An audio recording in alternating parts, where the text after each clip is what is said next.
L'Exode est rapporté dans le deuxième livre du Pentateuque, après la Genèse, qui a dessiné l'aube de l'humanité.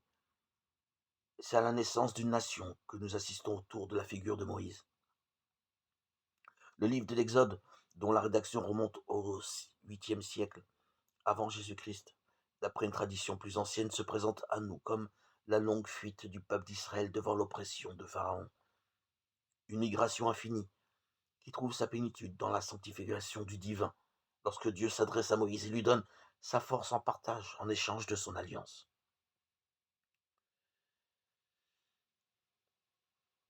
Moïse chante un cantique qui s'élève du fond de son cœur en l'honneur de Dieu et qui se situe dans la première partie après le passage de la mer Rouge.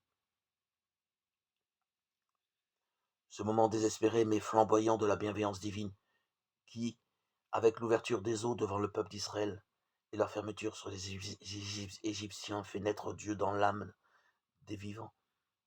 Le cantique de Moïse est donc l'expression de cette fracture entre les deux modes d'avant et d'après le passage de la mer Rouge, entre le désespoir et l'espérance, qui tissent un lien indéfectible entre Dieu et les hommes.